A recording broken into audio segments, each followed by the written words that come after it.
وہ حبشی غلام جنہیں اللہ تعالیٰ نے نبوت اور حکمت کے لیے چنا تھا، مگر انہوں نے نبوت کو چھوڑ کر حکمت کو کیوں چنا تھا؟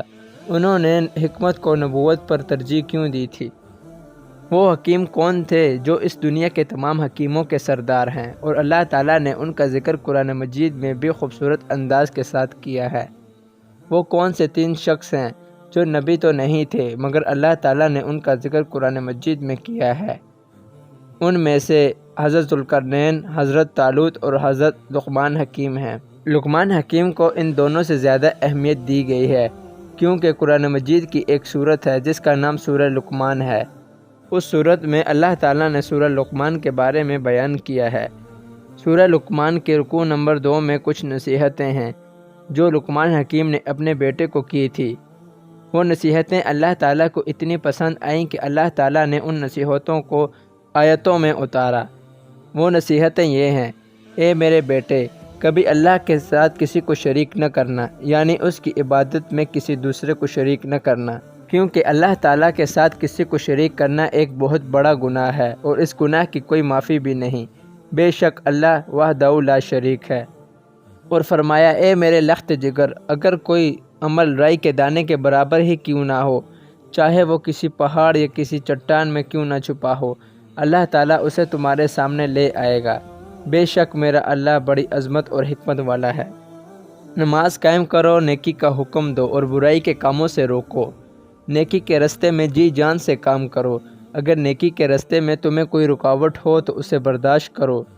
زمین پر اکڑ کر نہ چلو اور اپنی ناک اونچی کر کے نہ چلو۔ کبھی غرور نہ کرنا، بے شک میرا اللہ شوخیاں مارنے والے اور غرور کرنے والوں کو پسند نہیں فرماتا۔ اپنی رفتار معتدل رکھو اور اپنی آواز کو ہمیشہ نیچی رکھو، کیونکہ اونچی آوازوں میں سب سے بری آواز گدھے کی ہے۔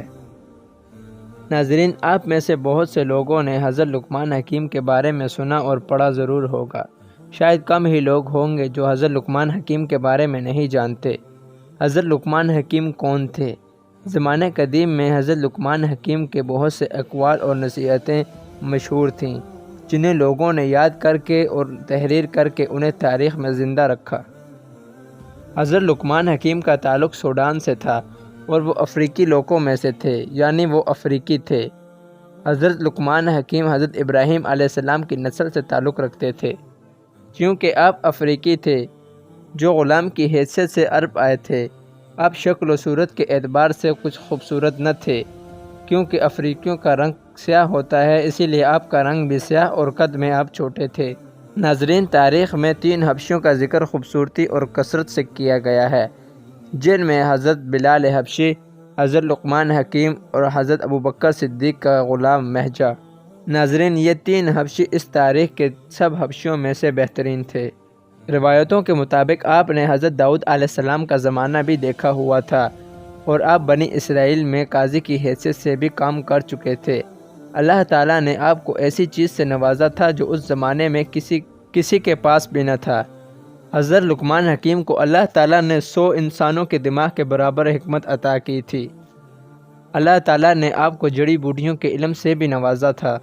آپ اپنے ارد گرد تمام جاندار چیزوں یعنی پودوں اور جانوروں کے بارے میں خوب علم حاصل کیا کرتے تھے اور ان کی تخلیق اور ان کے مقصد حیات پر خوب جانکاری حاصل کیا کرتے تھے۔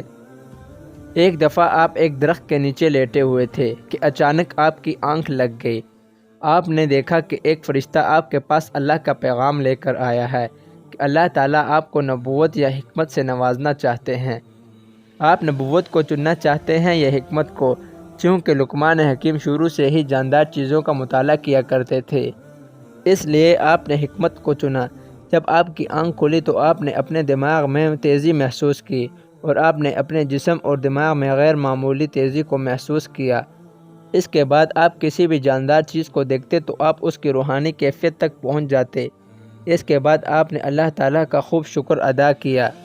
حضرت لقمان حکیم جب بھی جنگل میں جاتے تو جڑی بوٹیاں خود ان سے بات کرتیں اور کہتی کہ میں فلاں مرض کی دوا ہوں۔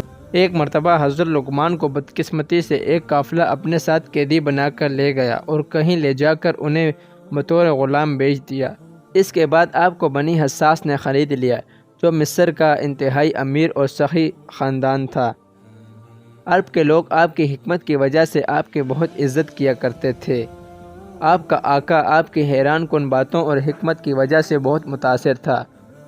وہ ہر کام کا آپ سے مشورہ کیا کرتا تھا اور آپ پر پورا بھروسہ اور اعتماد کیا کرتا تھا، کیونکہ آپ کی حکمت کی وجہ سے عرب کے لوگ آپ کی بہت عزت کیا کرتے تھے، جس کی وجہ سے آپ کی حکمت کی باتیں تمام شہروں میں پھیل چکی تھیں اور دور دور سے لوگ آپ سے حکمت کی باتیں سیکھنے کے لیے آیا کرتے تھے۔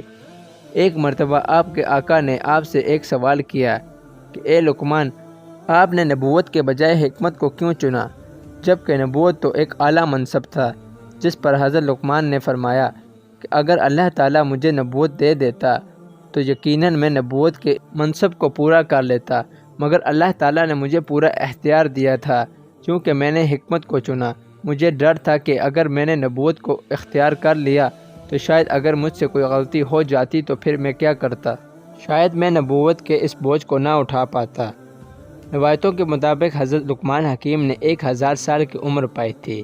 اس دوران آپ نے دنیا کے مختلف علاقوں کا سفر کیا تھا اور اسی دوران آپ نے تقریباً 4000 نبیوں کے ہاں حاضری کی تھی، اور ان 4000 نبیوں کے مقدس باتوں میں سے آپ نے 8 باتوں کو چن لیا اور انہیں یاد کر کے اپنی کتابوں میں تحریر کر لیا تھا۔ وہ 8 باتیں یہ تھیں کہ جب تم نماز ادا کرو تو اپنے دل کی حفاظت کرو، اور جب تم کھانا کھاؤ تو اپنے حلق کی حفاظت کرو، اگر تم کسی غیر کے گھر میں پناہ لو تو اپنی نظروں کی حفاظت کرو، اللہ کو یاد کرو اور اپنی موت کو یاد کرو، اگر تم مجلس میں بیٹھے ہو تو اپنی زبان کی حفاظت کرو، اپنے احسانوں کو بلا دو اور اپنے اوپر ہوئے ظلموں کو فراموش کر دو۔ آپ نے ہمیشہ ان باتوں کو یاد رکھا اور انہیں تحریر کیا اور لوگوں کو ہمیشہ انہی باتوں کی نصیحت کرتے رہے۔ ناظرین، میری آپ سے یہی گزارش ہے کہ آپ ایک مرتبہ لقمان حکیم کی کتاب یا کہیں سے بھی ان کی معلومات اٹھا کر ضرور پڑھیں، کیونکہ ان کی معلومات میں بہت سی علمی باتیں آپ کو ملیں گی۔ ناظرین، اسی واقعہ کے اہتمام پر میں آپ سے اجازت چاہوں گا۔ اللہ حافظ۔